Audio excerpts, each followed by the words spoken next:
This episode was pre-recorded as part of a live continuing education webinar. On-demand CEUs are still available for this presentation through All CEUs.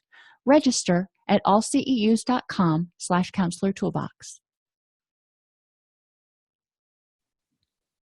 I'd like to welcome everybody to today's presentation on best practices for the treatment of anxiety. Now, not too long ago, we did a presentation on strengths-based biopsychosocial approaches to addressing anxiety. And while those are wonderful, I thought maybe we ought to look at, what's some of the current research. So I went into PubMed, which is, I don't know, it's playground for me. It's where you find a lot of the journal articles, and you can sort. And I sorted by articles that were done and meta-analyses that were done within the past 5 years. So that gives us an idea about current research. I mean, there's a lot of stuff that is still the same, like some of the medications that were known to work 10 years ago are still known to be good first-line treatments. But there are also some newcomers that we'll talk about, and there are also some changes that we're going to talk about. So we're going to explore some common causes for anxiety symptoms. In order to treat it, we really need to, and of course, this does play into the biopsychosocial aspect, we really need to understand kind of what causes it. Because anxiety that's caused by, for example, somebody having a racing heart may be different than anxiety that's caused for somebody who has abandonment issues. So we're going to treat the two things differently. So we want to look at some of the common causes. We're going to look at some common triggers for anxiety. What are some of these common themes that we see in practice? And I will ask you to share some of the themes that you see that underlie a lot of your clients' anxiety. And identify current best practices for anxiety management, including counseling interventions, medications, physical interventions, and supportive treatments. So we care because anxiety can be debilitating, and a lot of our clients have anxiety. A lot of our clients have anxiety comorbid with depression, and they're looking at us going, how can I feel anxious and stressed out and like I can't sit still and depressed at the same time? When you're depressed, you're supposed to want to sleep. Well, a lot of times people who have both issues really want to sleep, but they can't. So I want to help clients understand that also sometimes anxiety, when people are anxious for long enough, the body starts kind of holding on to the cortisol. The body actually recognizes at a certain point, this is a losing battle. I'm not going to put energy into this anymore. So it starts withdrawing some of its excitatory neurotransmitters, so to speak, and people will start to feel depressed. Basically, the brain has already said, this is hopeless. You're helpless to change the situation. So then people start feeling hopeless and helpless, which is sort of the definition, if you will, of depression. Low-grade chronic stress and anxiety erodes energy and people's ability to concentrate. So if we're going to help them become their uber selves, we need to help them figure out how to address anxiety, not just generalized, overwhelming, debilitating anxiety, but also panic, social anxiety, and those minor anxiety triggers that come along that may not meet the threshold for a diagnosis. Anxiety is a major trigger for addiction relapse. If you have a client who has self-medicated before or had an addiction for some reason, anxiety is a major trigger. Increased physical pain. When anxiety goes up, people tend to tense their muscles. When they tense their muscles, they tend to feel more pain. I mean, think about when you're stressed, you tend to have more pain, like in your neck, in your back, and things that already hurt may hurt more. Why? Because serotonin, which is one of our major anti-anxiety neurotransmitters, is also one of our major pain modulators. So when serotonin levels are too low because anxiety is high, then our pain perception is going to be more acute. And people can have sleep problems. If you're stressed out, your body thinks there's a threat, you're not going to be able to get into that deep, restful sleep. You may sleep a lot, but it's probably not quality sleep, which means your neurotransmitters may get out of whack, your hormones may get out of whack, and your body's going to start perceiving itself in a persistent state of stress. When we're exhausted, the body knows that we may be the weakest link in the herd. So it continues to secrete cortisol to keep you on alert a little bit. So you may be resting, kind of like when you have a new baby at home. Those first couple months that my children were home from the hospital, I slept, but I didn't sleep well. I mean, the slightest little noise and I was awake and I was looking around, and I felt it. I felt exhausted, and a lot of new parents do. So triggers for anxiety: abandonment and rejection. And we're going to talk about ways we might want to deal with these things. But some of the underlying themes that I've seen in a lot of clients, and when I do the research, what themes that come out include low self-esteem. If someone has low self-esteem, they're looking to be externally validated. Oftentimes they're looking for somebody else to tell them you're lovable, you're okay. So that can lead to anxiety about not having people to tell them you're okay, which makes their relationships tenuous and can make them dysfunctional. Irrational thoughts and cognitive distortions may lead people to believe that if I'm not perfect, for example, I am not lovable. So we're going to look at some irrational thoughts and cognitive distortions. Unhealthy social supports and relationships. When you're in a relationship, it takes two to tango. And even if your client is relatively mentally and physically healthy, if they are in a dysfunctional relationship, they can fear abandonment and rejection. If that other person is always saying, if you don't do X, I'm going to leave you. Or if that other person is always cheating on them or whatever. So relationships can trigger abandonment anxiety. And ineffective interpersonal skills can lead to relationship turmoil and social anxiety. If our clients are in relationships, even if they're not completely dysfunctional, if our clients are not able to ask for what they need and set appropriate boundaries and manage conflict effectively, because conflict happens in every relationship, then they may start to argue more, which may lead to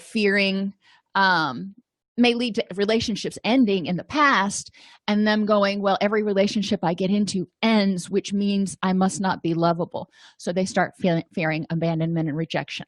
So these are 4 areas that we can look at when we're assessing clients.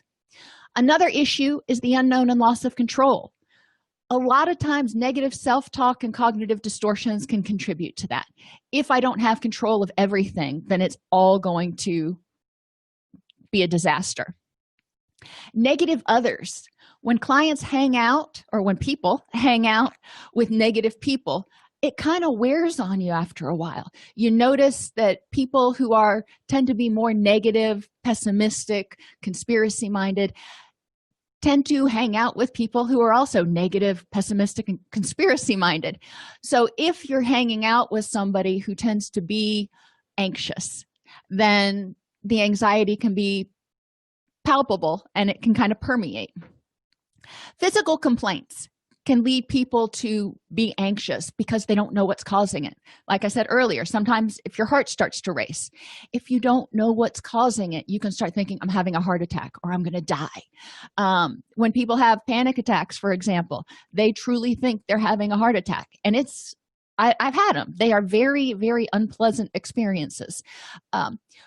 But when people start having physical complaints, and it can be, they have a weird rash that they can't get to go away, or whatever, but when they don't know what it is and they can't control it, they can't make it go away, they start thinking about all the worst case scenarios and going online and getting on WebMD, which usually gives you all the worst case scenarios. So physical complaints are important. We need to normalize the fact that nobody's pain-free all the time. And the fact that you may have an ache or a pain or a lump or a bump or a cough, most likely, when we look at probability, the probability of it being something significant is pretty small. Now, do you want to get it checked out? Probably, but the probability that it's anything to be worried about is relatively small. And a sense of powerlessness can trigger fear of the unknown and loss of control. For somebody who doesn't feel like they have any agency in their life, if they have an external locus of control, or if they felt victimized all of their life, then they may fear not being in control. They may be holding on and saying, okay, this is the one area of my life I can control. When I grew up, I grew up in a very chaotic environment. I had no control. I was bounced around in the foster system, yada, yada, yada. Now that I'm an adult, I can control these things, and I am going to hold on with white knuckles. And if I can't control everything, then that terrifies me. Death and loss are other triggers for anxiety, and it can be people or pets, and pets are important. I don't want to minimize pets because they are little parts of a lot of our families. So making sure we check that. My daughter's dog, for example, it's getting old. She's getting older. She's 14 now, I think. And she's in decent health. We took her to the vet, and the vet said, yeah, she's got a little heart murmur, but that's expected for a 14-year-old dog. But when she goes out, if she doesn't come back when I call her, I have this rush of anxiety for a second that, oh my gosh, I hope this wasn't the day. So anxiety around losing people. And, when she crosses the bridge, she will. And I'm okay with that. I have a harder time dealing with my daughter's emotional turmoil when that happens, and because she's grown up with this dog. So, those are the types of things that we want to talk about with our clients. What things are weighing on you that you may not even be thinking about? Because I know in the back of my mind, there's always that worry about one of our donkeys and her dog. Jobs and promotions can trigger anxiety. If people are afraid they're going to lose their job, if they're always afraid that, they're going to walk in and get a pink slip or get fired, we want to help them look at how realistic is that? Are you doing what you need to do in order to achieve and keep your job? And sometimes it's not easy to answer. I mean, the first thought that a lot of us have is, well, if you're doing the right thing, so just do it. But there are those bosses out there. And I've had some really amazing bosses, a lot of them. And I've had 2 really horrendous bosses. And those 2 bosses, I never felt like I was able to do anything right. And so going to those jobs, there was always this anxiety about what am I going to get in trouble for today? So you want to talk with people about, does your job cause anxiety? What can you do to moderate that anxiety? The same thing with promotions. People may get anxious about whether they're going to get promoted. Safety and security. When you lose safety and security, you can feel really anxious. So if there's a break-in at the house next door, or a shooting down the road, or you start watching the news, you can feel very unsafe and unsecure really quickly. So we want to help people figure out, how safe and secure are you really? And a lot of it goes back to really looking at facts. When people lose their dreams and hopes, or fear that they're going to lose their dreams and hopes, they can start to get anxious. They have this dream that they're going to be a doctor, or I just finished the presentation on helping high school students transition to college. And a lot of high school students, for example, start college with these wide eyes and hopes to save the world, and they want to be doctors and engineers and this and that, and they get into it and they realize that it's a lot harder than they thought, or they realize that, I really don't like this, but I've already committed to it. So what do I do? Or I want to help people, but I can't cut it doing this.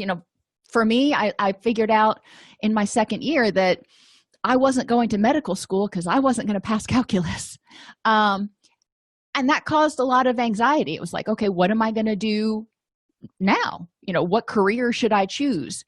So helping people figure out, do you have dreams that have maybe kind of crashed and burned, and you have to find new ones?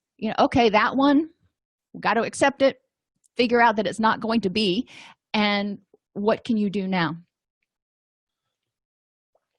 People may also have dreams about relationships. They get into relationships and they see themselves with this person forever. And then this relationship ends and or starts to get rocky, and they're like, but that's my dream. What happens if that's got to happen because it's my dream. I don't know how to function if that goes away. We want to help people be able to rewrite their narrative. And then sickness, spiders, and other phobias kind of goes in with death.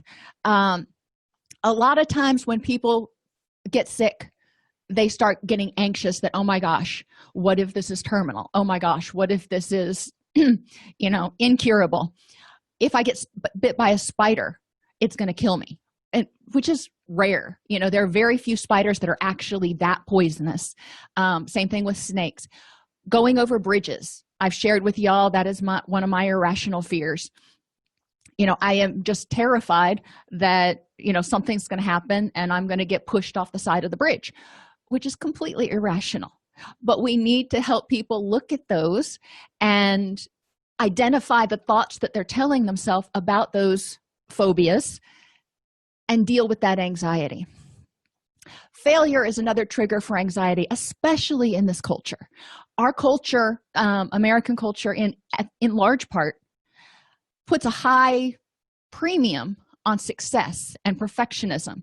So when people realize that they're not perfect, they may start to get anxious because they feel like, if I'm not perfect, then I'm a failure. Those cognitive distortions of all or nothing thinking. And they start with that negative self-talk. You can't do anything right. So those are some of the issues that, we often see in counseling sessions. So what do? Somebody comes in and they're like, I can't live this way, doc. Anxiety, depression, and substance disorders, as well as a range of physical disorders, are often comorbid. So this is the first thing we need to realize. We need to realize that we're very rarely dealing with a very simple diagnosis. When somebody comes in, we need to figure out, if they come in and they're presenting with depression, all right, let's talk about that. And then we start realizing that their depression started to occur after a long period of being really, really anxious. Okay, so we need to deal with that, but we also need to help them with their sense of hopelessness and helplessness. We need to develop that sense of empowerment. And then substance disorders. We know that substance use is often a way of self-medicating, but we also know that it monkeys with the neurochemicals in the brain and can contribute to anxiety and depression. Same thing with physical issues. Pain from physical disorders, anxiety about having physical disorders, medications you're taking for physical disorders can all contribute to anxiety. So we need to look at the person as a whole and go, what are all the things that are contributing to the anxiety? And what are all the things that the anxiety is contributing to? So we start having this big list of stuff that needs to be addressed. And then we can start figuring out, okay, where do we start? So knowing that these things are comorbid helps researchers explore pathways to mental disorders, so they can start figuring out, what little string can we pull to unravel this blanket of anxiety so it doesn't suffocate somebody. And for us as clinicians, it provides us key opportunities to intervene. Sometimes clients will come in and they start talking about their anxiety and their physical issues. Maybe their anxiety is about heart palpitations, and because that's a common one. We may want to encourage them to go see the doctor to get that ruled out, rule out anything that has to do with hormone imbalances or, heart conditions or anything else that might be contributing to it, which can help them address it. And if they do have physical disorders, let's go with hormone imbalances that are contributing to the heart palpitations, then they can start to treat that. If they don't start to treat that, then no amount of talk therapy we do is going to get them to the quality of life that they're looking for, because they're still going to feel those. So we want to make sure that we're addressing them holistically. Anxiety disorders should be treated with psychological therapy, pharmacotherapy, or a combination of both.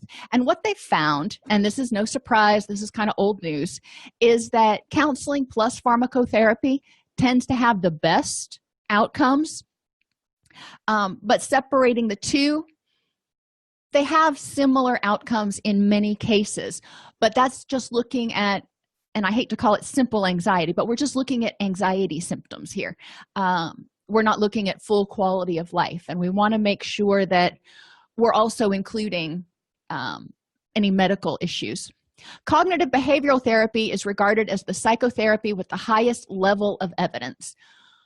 There are a variety of cognitive behavioral approaches, ranging from acceptance and commitment therapy to dialectical behavior therapy to CBT to REBT. Any of those that deal with the thoughts and the cognitions fall in that realm, and it has been found to be effective.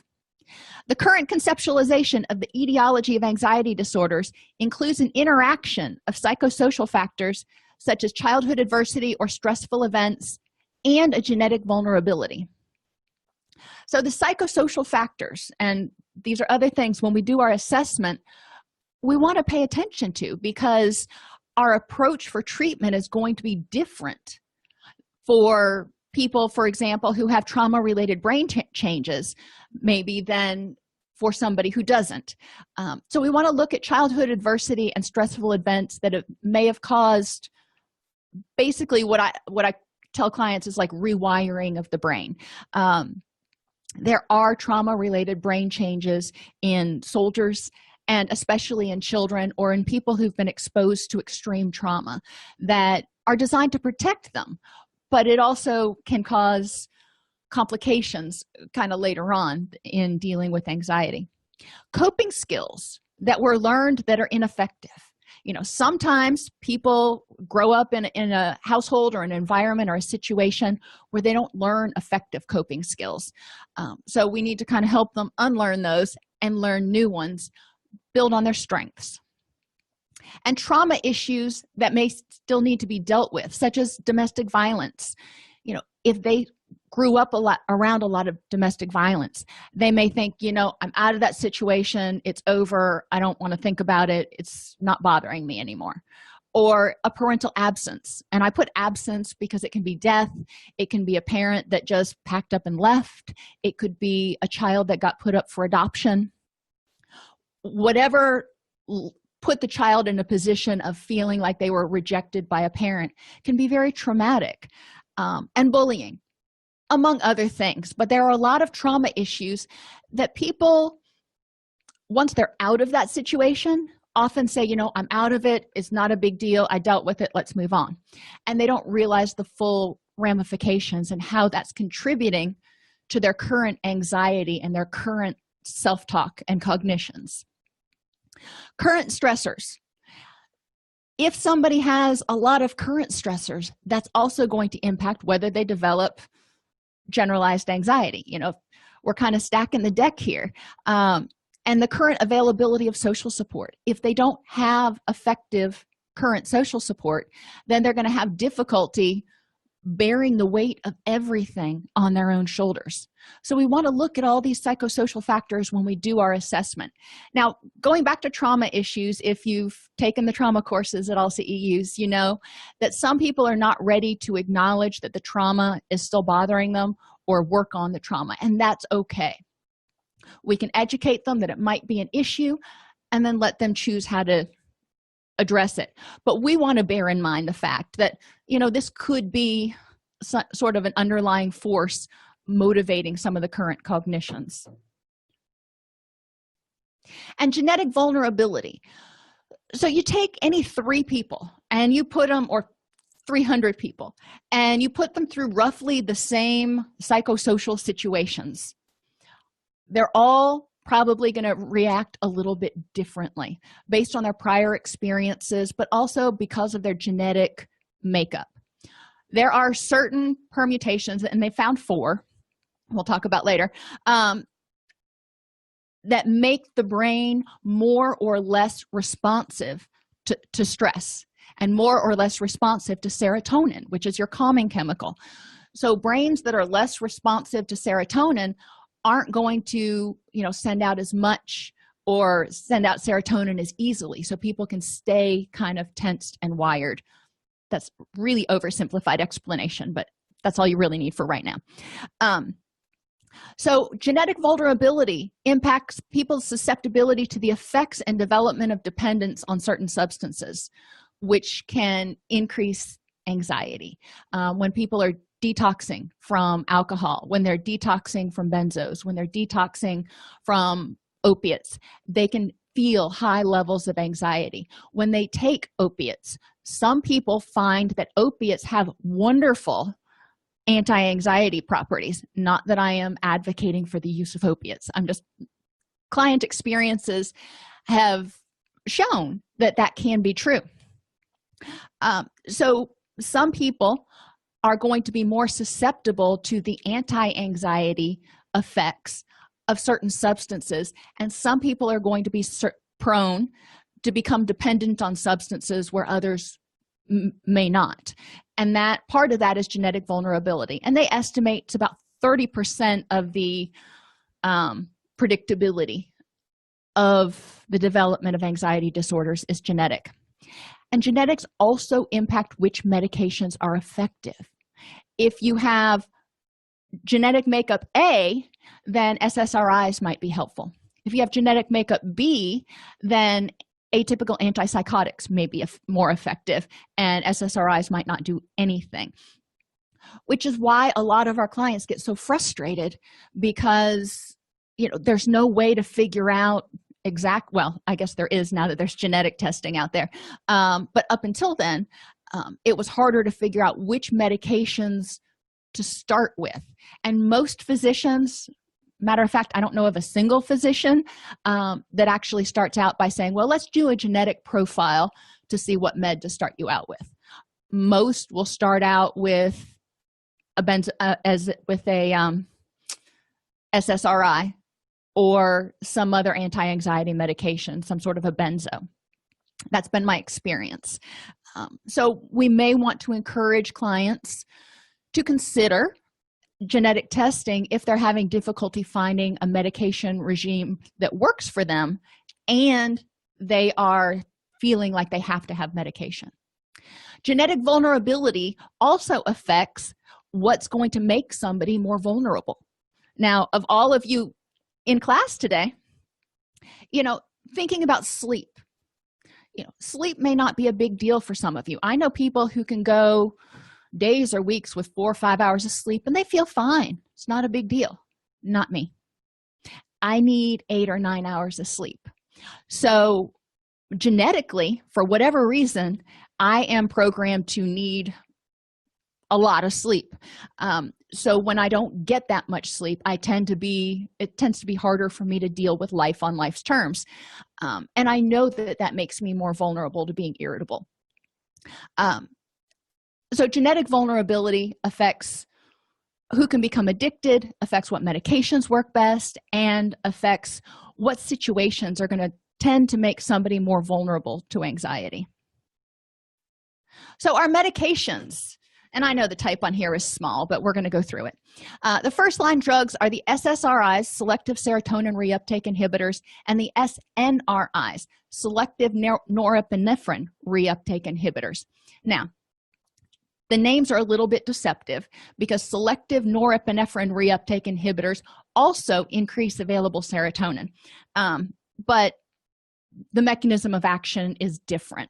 The mechanism of action for each SSRI is a little bit different as well, which is why you can put somebody on Prozac and they have an awful experience, and you can put them on Zoloft and they have a much better experience.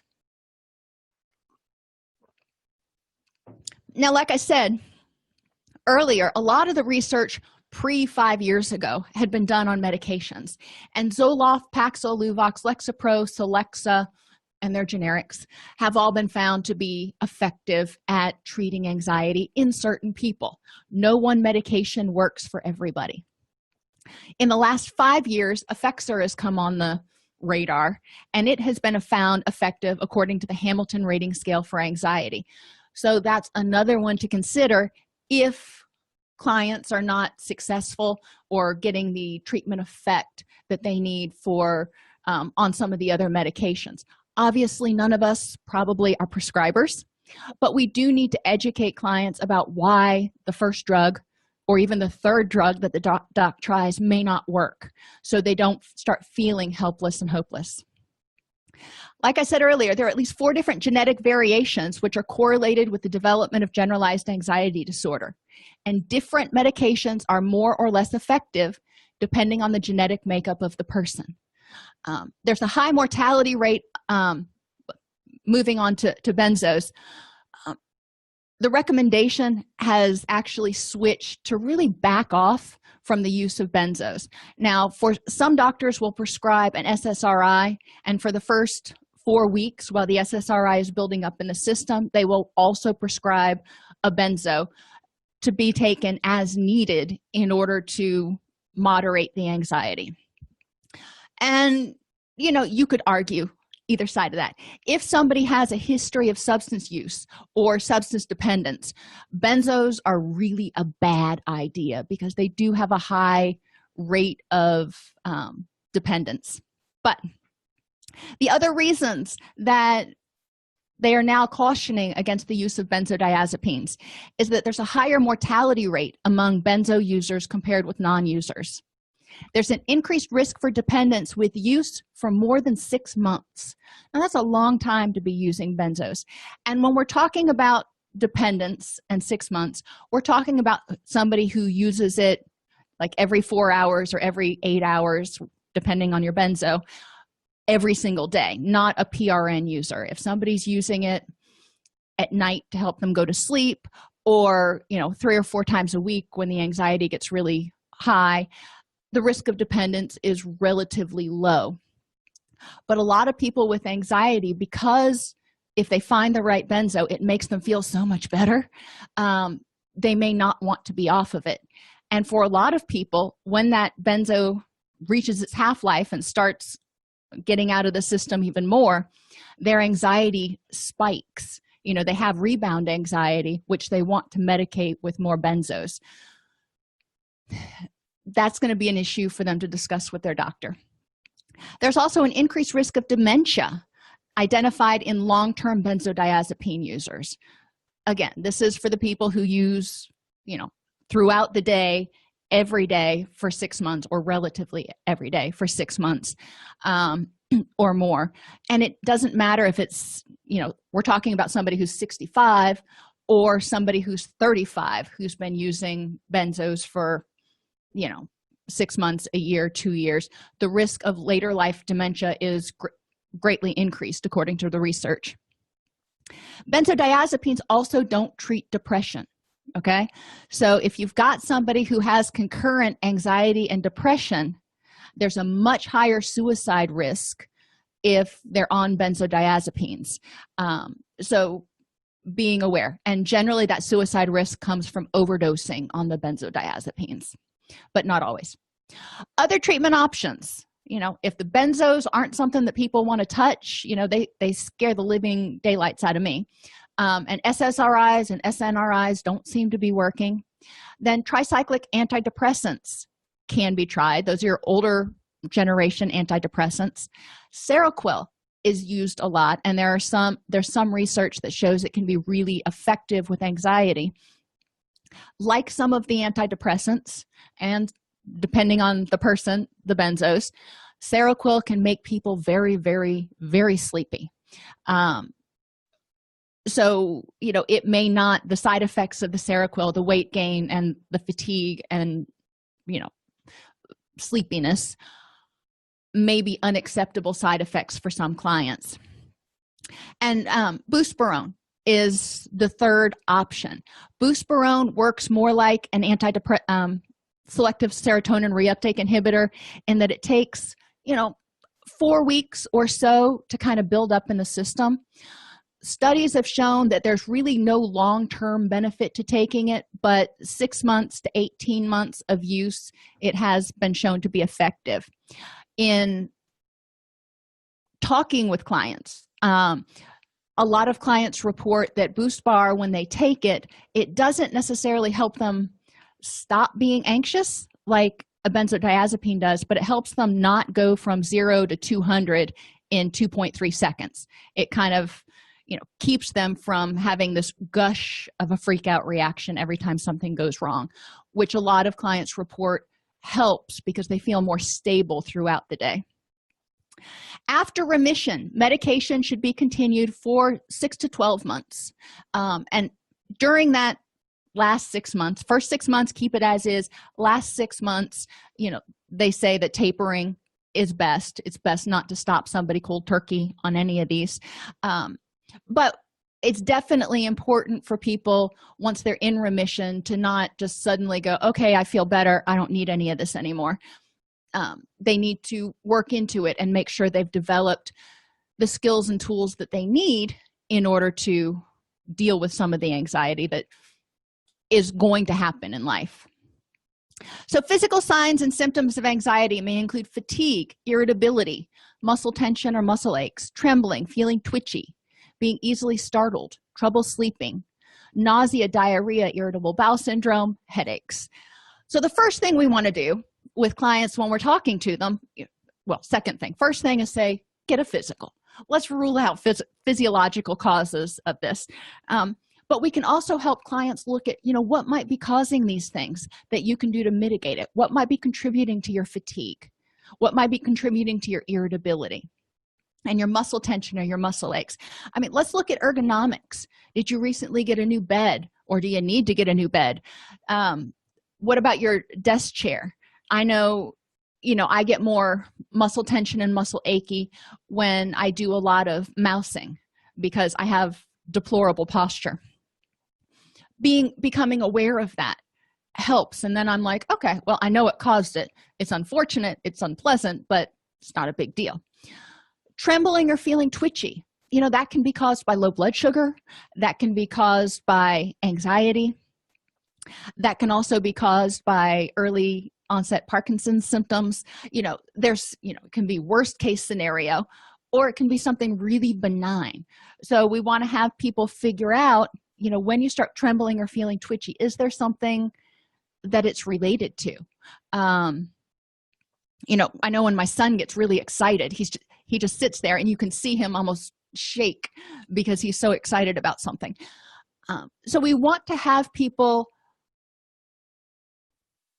prevent misidentification. We don't want them to jump to that worst case scenario. We don't want them to go onto WebMD and go, oh my gosh, I've got cancer, or I've got this debilitating disease and I'm going to die in 6 months. Probabilistically speaking, it's not going to happen.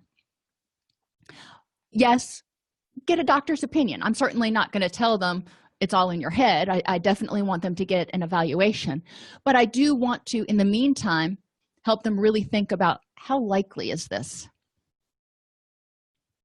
And other things for headaches, and this is another one of those that can be frustrating. As we get older, our eyesight starts to go. And there was a period there I did fine, and then after I hit 45, my eyesight just started to steadily and kind of rapidly, in my mind, decline. So I have to get my eyeglass prescription changed every couple of years. And that can cause headaches. So instead of starting to worry about, oh my gosh, I've got a headache all the time, maybe I've got a brain tumor, I know that it's probably my glasses, or I'm grinding my teeth. So other biological interventions that have been evaluated, there's something called the flotation rest system, reduced environmental stimulation therapy.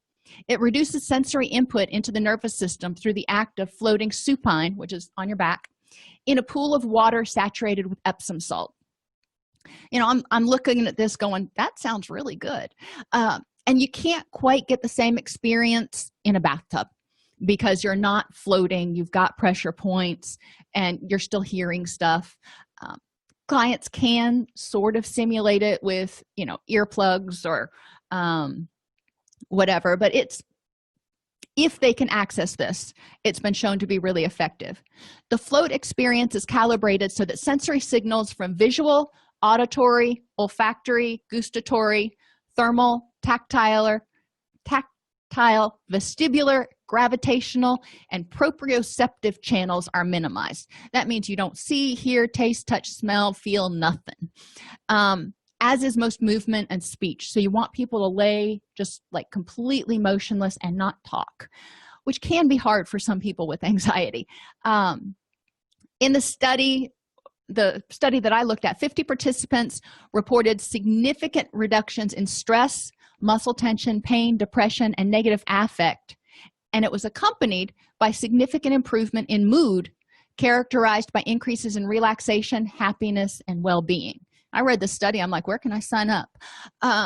It sounds, in looking at some of the research, this was actually more effective for addressing anxiety than something like a massage. Tai Chi also produced significant reductions in anxiety. There was approximately a 20% treatment effect, 25% treatment effect in patients with anxiety and fibromyalgia who practiced twice a week for a year. Now, we want to look at the confounding things here. Is it the Tai Chi itself, or is it learning to control the muscles and becoming more in tune with your body and learning to control your breathing that helps people reduce their anxiety? Either way, Tai Chi helps people do that.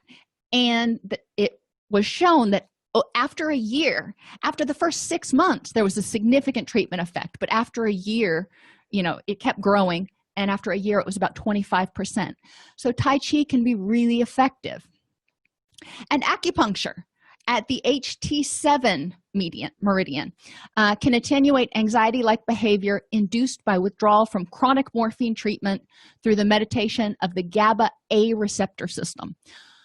What does that mean? That means if the acupuncture is done in very certain places, the anxiety behavior, the GABA A receptor system, GABA is your main calming, relaxation neurochemical, that is triggered, and it causes your body to sort of flood that receptor system. And this research was done on people who were detoxing from morphine treatment. But we can look at generalizing the results, and I would be interested to see further studies on it. Pain. Other things we need to do to help people with anxiety. When people are in chronic pain, they often have anxiety that, oh my gosh, this is getting worse, or it's never going to get better, or I just can't take this pain anymore. Or they may get anxious that they're going to be rejected because they can't do some of the things they used to do because they're in so much pain. So there's a lot of guilt and anxiety that can kind of revolve around pain. What can we do to help clients? Guided imagery is generally very helpful. If we can help them imagine, if they have pain in their shoulder, imagine the pain as like the color red and flowing out of their arm. Or other focus mindfulness. So, when you think about something, when I get a shot, if I don't think about it, it doesn't hurt near as much as if the nurse says, okay, now 1, 2, 3, and she's counting down and I'm getting prepared and I'm really focused on it. I had another nurse one time who she was just talking to me and put the alcohol on my arm and just kept on talking, didn't tell me she was getting ready to give me a shot. And before I knew it, she had given me a shot, and she was like, okay, we're done. I'm like, you didn't give me a shot yet. She said, yes, I did. I was like, oh. So not focusing on it. And next time you have an itch, for example, if you've ever been driving on the interstate and you get an itch on your foot, I get those on the bottom of my foot sometimes, and I'm like, okay, I'm not going to pull over to itch my foot. If you focus on something besides the itch, eventually it goes away. I'm not saying pain's going to completely go away, but the more people focus on it, the more it hurts. Physical therapy can help, so encourage them to get a referral and encourage them to do a self-evaluation, if nothing else, of ergonomics in their car, at work, where they watch TV and spend most of their time at home, and they're sleeping. So those are the 4 places that they spend most of their time. What do their ergonomics look like? And that can help, for a lot of people, mitigate a lot of pain. Hormones are another thing that we need to look at. Imbalances of estrogen and testosterone can contribute to anxiety symptoms, heart palpitations, fatigue, irritability. Having people get a physical. We can't, as clinicians, do anything about it, but doctors can. Rapid heart rate, sweating, palpitations are not uncommon in women in perimenopause or menopause. So, a lot of women start feeling like they're developing generalized anxiety and or something's going wrong, when they start reaching that mid 40s to mid 50s area and they start having some of these symptoms, again, we're not going to diagnose it, but we do want them to recognize that it may not be anything, catastrophic. This is something that a lot of women experience, and help them figure out how to deal with that. Supportive care biologically. Now, this isn't going to treat anything, but we can help them minimize their vulnerabilities, help them create a sleep routine so their brain and body can rebalance. This can help repair any adrenal issues that may be going on and improve energy level. People with anxiety don't sleep well, so helping them figure out how to get some quality sleep is important. Nutrition, minimizing caffeine and other stimulants is going to be a big help because those make people feel anxious. Encourage them to work with a nutritionist to try to prevent spikes and drops in blood sugar, which can trigger the stress response. When your blood sugar goes way up or way down, you can start getting kind of shaky and feel weird, and that can cause people anxiety because they might think, oh my gosh, I'm having a stroke or a heart attack, or I don't know what these tremors are. So it's important that they don't misidentify symptoms, and encourage them to drink enough water. Dehydration can lead to tachycardia, which is increased heart rate. Sunlight, vitamin D deficiency is implicated in both depression and anxiety mood issues. Vitamin D has been found in those main areas where serotonin receptors are found. Vitamin D receptors are found. So we know that serotonin and vitamin D have something going on. Sunlight prompts the skin to tell the brain to produce neurotransmitters and set circadian rhythms, which impact the release of serotonin, your calming neurochemical, melatonin, which is made from breaking down serotonin and it helps you sleep, and GABA. So sunlight actually helps increase the release of GABA when it's time to start calming down and going to sleep. Exercise. Studies have shown that exercise can have a relaxing effect. Encourage clients to start slowly. There's not a whole lot of new research on exercise and anxiety. Aromatherapy has been used a lot especially in other countries, in the treatment of people with anxiety, people with hospital anxiety, women who are giving birth and they have some birth anxiety. They've been found to be really effective in a lot of those studies. Essential oils for anxiety include lavender, rose, vetiver, ylang ylang, bergamot, chamomile, frankincense, and clary sage. Encourage clients to just go to a health food store and sniff some of these, see if it makes them feel happy and calm and content. The aromatherapy molecules enter the nasal membranes and they will start triggering neurochemical reactions, and so you don't need to apply it, you don't need to ingest it, all you need to do is sniff it. So encourage clients, if they're open to it, to think about this, because aromatherapy can be integrated into their bedroom, for example, with an atomizer or a mister. It can be incorporated in a lot of different places, again, where they're not applying it or ingesting it in any way. All they're doing is smelling it. They've used it in diffusing aromatherapy in hospital emergency rooms, and they've found that it reduces stress and irritability of the people in emergency rooms. And I've been to enough emergency rooms over the course of the years to know that people who are in ERs typically are not in the best mood. So if it can help those people, then it's probably going to have some sort of an effect. So psychologically, helping clients realize that their body thinks there's a threat for some reason. That's why it triggered the threat response system, which is what they call anxiety. So they need to figure out why. Is there really a threat? Sometimes it's like the fire alarm going off in my house. It just means that the windows are open and there's a strong breeze. There is no fire. There is no problem. It's just a malfunction. It's a false alarm. A lot of times for clients, they get this threat reaction, they get the stress reaction, and it's not a big deal right now. So they can start modifying what their brain responds to. And again, those basic fears that a lot of people worry about: failure, rejection, loss of control, the unknown, and death and loss. Distress tolerance is one of those cognitive interventions that has taken center stage in the anxiety research. And it isn't about controlling your anxiety. Helping people recognize their anxiety, acknowledge it, and say, okay, I'm anxious. It is what it is. How can I improve the next moment? Instead of saying, I'm anxious, I shouldn't be anxious, I hate being anxious, and wrestling with that anxiety. Let it go. Just accept it is what it is. Have the client learn to start saying, I am feeling anxious. Okay, so distract, don't react. And I explain to them the whole notion that feelings come in, crest, and go out in about 20 minutes. It's like a wave.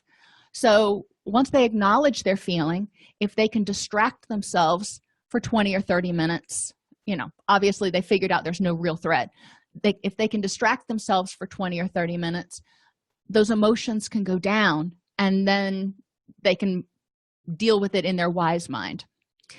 Encourage them to use distancing techniques. Instead of saying, I am anxious, or I am terrified, or whatever, have them say, I am having the thought that this is the worst thing in the world. I am having the thought that I cannot handle this. Because thoughts come and go, and that comes from acceptance and commitment therapy. Functional analysis makes it possible to specify where, when, with what frequency, with what intensity, and under what circumstances the anxious response is triggered. So it's important that we help clients develop the ability to do functional analyses on their own. So when they start feeling anxious, they can stop and say, okay, where am I? What's going on? How intense is it? What are the circumstances? And they start really trying to figure out what causes this for them, so they can identify any common themes. From there, psychoeducation about cognitive distortions and techniques to prevent those circumstances or mitigate them can be provided. So if the client knows that they get anxious before they go into a meeting with their boss, and it's usually a high intensity of anxiety, okay, so we can educate them, help them identify what fears that may be related to, techniques to slow their breathing, and calm their stress reaction, and help them figure out times in the past when they've handled going in and talking to their boss and it really wasn't the end of the world.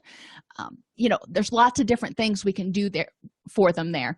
But the first key, and it gives them a huge sense of empowerment to start becoming detectives in their own life and going, okay, now under what situations does this happen? Positive writing. This was another really cool study. Each day for 30 days, the experimental group, and this was high school age youth in China, but the experimental group engaged in 20 minutes of writing about positive emotions they felt that day. So they're writing about anything positive that made them happy, that made them enthusiastic, that gave them hope, whatever. Long-term expressive writing of positive emotions, so after 30 days, it appeared to help reduce test anxiety by helping them develop insight and use positive emotion words. So it got them out of the habit of using the destruction and doom words and encouraged them to get in the habit of looking at the positive things and being more optimistic. It's a really cool activity that clients can try. It's not going to hurt anything if you have them journal each day for 30 days. Mindfulness came up in the research and was shown to be really effective. In a meta-analysis, 6 articles about mindfulness-based stress reduction, 4 about mindfulness-based cognitive therapy, and 3 about fear of negative appraisal and emotion regulation were reviewed.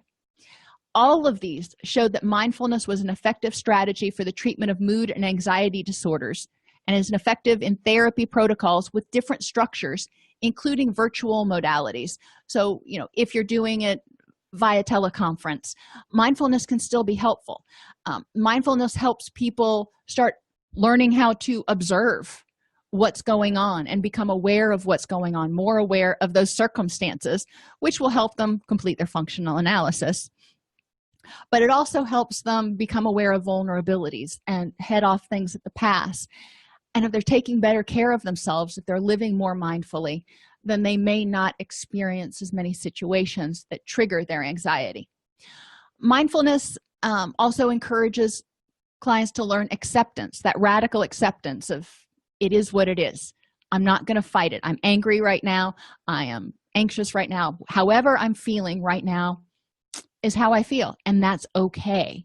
And it's hard for clients to get to that, but once they get a hold of that and they truly believe it, and they can say, all right, it's fine. I'm not going to feel this way forever. I'm going to do something else until the feeling passes. It helps, and that's where the labeling and letting go comes in. Mindfulness can also help them identify trigger thoughts. What thought were you having right before you started feeling anxious? If people are mindful, or let's start back. When people are not mindful, they often notice or don't notice that they're getting anxious until they're like super, super anxious. When people are mindful, they become more aware of subtle cues. Address unhelpful thoughts. When they say or believe it's a dire necessity for adults to be loved by significant others for almost everything they do always. That ain't gonna happen. Why is it a necessity? What we can encourage them to do is concentrate on their own self-respect, on winning approval for practical purposes, for promotions or whatever, but it's not about me being lovable. It's about me getting a promotion and making more money. And focusing on loving rather than being loved, because when we give love, we generally get love back. Unhelpful thought number 2, people feel they aren't able to stand it if things are not the way they want them to be or are not in their control. So encourage clients to focus on the parts that are in their control and other things in life which are going well and to which they're committed. Number 3, misery is invariably externally caused and is forced on us by outside people and events. Just reading that makes me feel disempowered. So encouraging clients to focus on the fact that reactions, such as misery or happiness, are largely caused by the view that people take of the conditions. So if you see it as a tragedy and devastating, then it's probably going to produce misery. If you see it as an opportunity and a challenge, it's probably going to produce a different emotional reaction. If something is or may be dangerous or fearsome, people should be terribly upset and endlessly obsess about it. And a lot of people with anxiety get stuck on this. If I feel like it's fearsome, I need to worry about it. Getting on a plane, for example. If I fear that that's dangerous, then I need to think about it and worry about it. That's not going to do any good. So encourage clients to figure out how to face it and render it harmless if possible. And when that's not possible, accept the inevitable. So, looking at airplanes, facing it means doing the research to figure out how dangerous is it really, and realizing that it's really not that dangerous. So that helps render it a little bit harmless in their own mind. It proves to them that it's not as dangerous as it could be. And when it's not possible, accepting the inevitable. You got to fly. So getting on there, figuring out how you're going to get through it. Hurricanes are the same way. People, especially in places like Texas, Louisiana, Florida, may obsess as soon as it starts coming to hurricane season. Or if a hurricane is spotted out in the Atlantic somewhere, they start checking the weather every hour or more, wondering what the path's going to be. And you know what? You can't change the path of the hurricane. So all you can do is board up your house, evacuate if necessary, and deal with the fallout. Child driving is just another example I'll give. My children are learning how to drive, and that's kind of scary and fearsome. What's going to happen when they're out there? You see crashes all the time. Well, render it harmless by making sure they've got good training on how to drive, make sure they're good drivers, and then accepting that some things are just not within my control. It's easier to avoid than face life difficulties and responsibilities. Well, running from fear is usually much harder in the long run. So encourage clients to look back at times that they've avoided difficulties and responsibilities and the eventual outcome. What happened there? People believe they should be thoroughly competent in achieving in all possible respects, or they will be isolated, rejected, and failures. We need to encourage clients to accept themselves as imperfect with human limitations and flaws and focus on what makes them a lovable human being. What qualities like courage and intelligence and creativity and those things that can't be taken away. What inherent qualities do they have that make them awesome people? Because something once strongly affected people's lives, they should indefinitely fear it. If you got lost, when little kids get lost, it's terrifying. When you're grown up, if you get lost, you turn on the GPS and you figure out your way. But some people still freak out about getting lost if they got lost once. So we want to help people look back at past episodes that may be contributing to the current anxiety and compare the situations. Are you the same person, or is this not a big deal now that you're older, wiser, stronger? Encourage them to learn from past experiences, but not be overly attached to or prejudiced by them. Yeah, you could have maybe you got lost in the past and it was a horrible experience. Well, you were 6. I can see where that would be terrifying and a horrible experience, but it doesn't have to continue to impact you that way now when you're 26. Getting lost could be an opportunity to try a new restaurant or something. People must have complete control over things. Well, this doesn't happen. So encourage clients to remember that the past and the future are largely uncontrollable. We can't change the past. It is what it is. We can learn from it so it doesn't repeat, but we can't change it. And the future is largely uncontrollable. There's a lot of things I can do to stay moving toward a rich and meaningful life, but life's going to throw me curveballs sometimes, and there's nothing I can do to plan for or control that. We can control our actions in the present to stay on our preferred path and develop general skills to deal with adversity should it arise. So we want to help clients develop those general problem-solving skills and the general support system, so when they are thrown a curveball, it doesn't knock them upside the head. People have virtually no control over their emotions and cannot help feeling disturbed by things. Well, encourage them to think about the fact that they have real control over destructive emotions. If they choose to work at improving the next moment and changing inaccurate thoughts, then they're not going to experience the destructive emotions as intensely or as frequently. When you feel an emotion, you feel how you feel. But again, you don't have to wrestle with it, fight it, and nurture it. You can say, this is how I feel. How do I improve the next moment? When it comes to cognitive distortions, encourage them to find alternatives when they start to personalize things. If somebody laughs when you walk out of the room, then the person starts getting anxious, thinking, oh, they were making fun of me. I wonder what they thought. I wonder if I had something stuck to the back of my dress, yada, yada, yada. And they start getting all panicked about it. That doesn't do any good. Encouraging them to think, what are 3 alternate explanations that had nothing to do with you for why they laughed? Magnification of the worst thing, taking something and saying, if this happens, then it's going to be a catastrophe. And minimization going along with that. A lot of times when people magnify and see a catastrophe, they minimize not only their own strengths and resources, but all the other stuff that they've got going for them. All they're seeing is this catastrophe. So encouraging them to focus on the facts. What is actually happening and what is the high probability event? And encourage them to get information and look at the broader picture. Yes, you got into a car crash and your car is totaled, and that is unfortunate. It really sucks, but that is not going to cause you to lose your job and then become homeless and penniless and yada yada.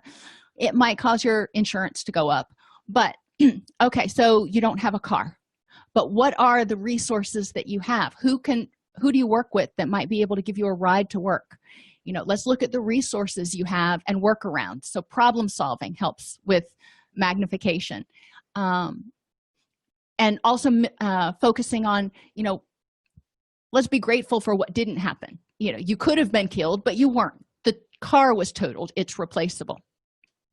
All or nothing thinking, again, have them think about what else could have been happening, like Brittany suggested.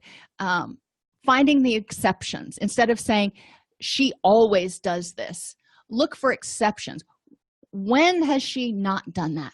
What else has she done instead of this? Selective abstraction and filtering is when people look for the good, the bad, and the ugly. Selective abstraction means you kind of see what you expect to see. So if you expect something to be devastating, you see only the devastating aspects of it, which kind of goes with the magnification and minimization. You filter out the stuff. A lot of times when people are in a bad mood or are anxious, they see the negative because that's the state of mind they're in. So encourage people to complete the picture. All right, there's all this bad stuff. Now, what's the good stuff? Encourage them to look at the good, the bad, and the ugly so they get a wide view of exactly what's going on. And encourage them to remember that hindsight is 20/20. When people have something embarrassing happen or they get anxious about something that happened, they look back and they go, I should have, or I could have, or, oh, I wish I wouldn't have. When you were in that situation, you did what you did. And, you may have had a reason for it. Or, you may have not had other options. Or it may have just been a bonehead thing to do, but okay, so you made one mistake. Hindsight's 20/20. That mistake is gonna stand out just like the great big letter on the eye chart, because you're thinking back and you're looking at it and that's all you see. But encouraging clients to remember that other people are too busy worrying about themselves to really remember what you did. Jumping to conclusions. Encourage clients to remember to get all the data. If your significant other, male significant other, comes home and is smelling like perfume, don't just jump to the conclusion that he was cheating on you. Maybe he went to the mall to get a new tie and walked through the perfume area and got spritzed, or bought you some perfume, or who knows, maybe the person sitting next to him at work sprayed her perfume at the desk and some of it filtered on. There's all different reasons that might happen. So encourage people to get all the data. Mind reading, we can't do it. You can't read somebody's mind. You don't know what they're thinking. So ask them, what do you think about this? Don't assume anything. And emotional reasoning. Encourage people to step back from a situation and ask themselves, am I feeling anxious about this because I'm feeling anxious and I'm looking for reasons that it should be scary? Or am I feeling anxious about this because it's really scary for some reason? There's actual facts to support my anxiety. A lot of times when we go into new situations, we may feel anxious because it's a new situation. But when we step back, we say, you know what, there's really nothing to be worried about here. No big deal. I got this, and move on. So instead of rolling with it and trying to figure out, okay, I feel anxious, so there must be a reason. Not necessarily. Very likely a false alarm. Other psychological interventions, relaxation skills. Encourage people to learn how to relax, not only physically, but mentally. Diaphragmatic breathing is helpful, encouraging them to breathe through their stomach. Put their hand on their belly and feel their belly expand and contract. Slows breathing down, which triggers the rest and digest reaction in the brain, which is calming. Meditation can be helpful for some people. Some people find trying to quiet their mind too frustrating because they've got too much monkey mind going on. That can be later, or maybe never for some people. We don't want to increase their anxiety with interventions. Cued progressive muscular relaxation also has a lot of research support. And remember, with cued progressive muscular relaxation, we're encouraging them to attach a cue word like relax or breathe with the relaxation response. So they tense their muscles and then they relax their muscles, and as they relax their muscles they say their cue word like relax, and they work from head to toe or from toe to head, tensing and relaxing different muscle groups, so they become more aware of what a tense muscle feels like versus a relaxed muscle. There are great scripts that are online that people have already recorded that can walk clients through CPMR. I highly encourage it, because once they get used to it, then they can just think that cue. They can think relax, and as they exhale they will start to feel their entire body kind of relaxing because it's trained when it hears that. Just like when you hear the word pop quiz when you were in high school, you had a stress reaction. Well, we want to use it in reverse and train the body so when it hears a cue word it relaxes. Help them develop self-esteem, because fear of failure and rejection a lot of times come from needing other people's approval. Help them develop a rational idea of their real self. Develop compassionate self-talk instead of saying I'm an idiot or I'm stupid or I'll never measure up to anything. Encourage them to talk to themselves like they would talk to their child or hopefully their best friend. And encourage them to spotlight strengths. Whenever they feel like they've got an imperfection, identify 3 strengths that they have. So they're, balancing out the imperfections and the strengths. Oops. Cognitive restructuring, reframe challenges in terms of current strengths, not past weaknesses. So if you're going to give a presentation in front of 60 people and you hate public speaking, instead of thinking about, this is terrifying because, well, last time I went up in front of people, I forgot everything I was going to say and dropped my note cards. Well, that's a past weakness. What is your current strength? You're prepared, you know your material, you yada yada. So encourage people to look at all the strengths and resources they currently have. Have them develop an attitude of gratitude and optimism, because like I said with the positive writing exercise, when people are in a grateful, optimistic frame of mind, they tend to see more of the good stuff. They see the bad stuff too, but they can also see more of the good stuff, and some of the bad stuff they see opportunistically instead of as a devastation. Acceptance and commitment therapy says that some of the reasons that we're miserable is fear. We get fused with our thoughts. We think I am terrified. Well, if I am terrified, then I can't get rid of anything I am. If I'm having the thought that I'm terrified, well, I can get rid of a thought. I can forget things easily. Encourage people to evaluate their experience and empower them to look at things as challenges and opportunities instead of hardships. Encourage them not to avoid their experiences. So things that are scary, gradual exposure, and finding exceptions. Like for me, bridges, I love public speaking, so that's not a thing. But when I go to a bridge, when I drive to the bridge, when I'm on the bridge, somebody else is driving. I get used to doing that. When I drive over a bridge, then when I drive over one of those bridges that opens up, I hate those bridges. I know y'all are just like, oh my gosh. Yeah, it's an irrational fear. I realize that. But instead of going straight for the bridge that opens up, going for the little bridges first, and then thinking back over times that I've gone over bridges and there's been no problem. There's exceptions. Nothing happened. It wasn't a big deal. Sometimes I didn't even notice it until somebody pointed out, hey, look down there at that pretty water. And I'm like, oh, we're on a bridge. So encourage people to not avoid their experiences, get used to them, embrace them, and learn that they have the power to deal with them. And stop reason giving for behavior. Use the challenging questions. If something is fearsome, let's look at the evidence for and against it instead of making excuses. Social interventions improve their relationship with their self, which goes with self-esteem improvement. People are going to feel less anxious about getting their needs and wants met if they know what their needs and wants are. So part of that is becoming mindful, because a lot of our clients don't know what they need and want. They want to feel better, but they don't know how. They don't know what they need to feel better. So helping them identify their needs and wants.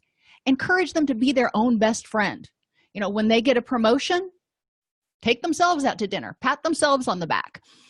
Whatever it is, don't rely on other people to do it, because other people, it's not that they don't care, but other people are often very involved in thinking about their own stuff, and they may not notice. Encourage them to develop a method of internal validation so they can feel like they are all that in a bag of chips, and they realize why they are lovable human beings, and they accept the fact that everybody is not going to like them, and nobody is going to like them all the time, and that's okay. My kids don't like me all the time. My husband doesn't like me all the time. I'm okay with that. I know I can be challenging, but most of the time, they like me, and that's okay. And there are some people who don't like me at all, and okay, there's nothing I can do about that. Helping our clients develop an okayness with that helps relieve a lot of anxiety, because a lot of people feel like they have to be liked by everybody, and if somebody doesn't like them, it's like, oh, what did I do wrong? Oh my gosh. Encourage them to develop healthy, supportive relationships with good boundaries. Develop assertiveness skills so they can ask for help when they need it. Anxiety, a lot of times, that's the body saying there's a threat. Well, if there's a threat, maybe you need some help dealing with it. So people need to be willing and able to ask for help and not feel like that's going to lead them to be rejected.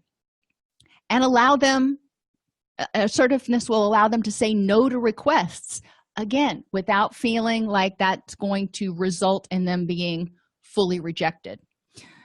Describe the ideal, healthy, supportive relationship and encourage them to separate the ideals from the reals.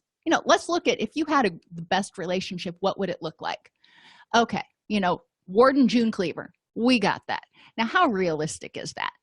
Let's look at, rephrasing this a little bit so it's less extreme. Ward and June Cleaver never fought. Their kids were perfect. All those extreme words. Let's look at what's real. What happens in real relationships? Encourage people to identify who would be a good partner in supportive relationships. I'm not meaning necessarily romantic. I'm meaning friends, and where they can be found. Where would you find people that you could be friends with? And encourage them to play the what does it mean when game. Because a lot of times, again, this goes with mind reading. What does it mean when your friend doesn't return your text right away? What does it mean when your friend cancels dinner on Friday night? What does it mean when? You see where I'm going with this. And a lot of times, clients with anxiety and rejection issues and low self-esteem will go to the worst case scenario. So encourage them, going back to finding the exceptions. What else could have been happening? What else could it be that caused this? And it's not about you. So anxiety is a natural emotion that serves a survival function. Excessive anxiety can develop from lack of sleep, nutritional problems, neurochemical imbalances, failure to develop adequate coping skills, cognitive distortions, low self-esteem, and a variety of other stuff. Recovery involves improving health behaviors. Make sure your body's functioning and can make the neurotransmitters it needs and release them as needed. Identify and build on current coping strategies, address cognitive distortions, and develop a healthy, supportive relationship with self and others. If you enjoy this podcast, please like and subscribe either in your podcast player or on YouTube. You can attend and participate in our live webinars with Dr. Snipes by subscribing at allceus.com/counselor toolbox. This episode has been brought to you in part by allceus.com, providing 24/7 multimedia continuing education and pre-certification training to counselors, therapists, and nurses since 2006. Use coupon code Counselor Toolbox to get a 20% discount off your order this month.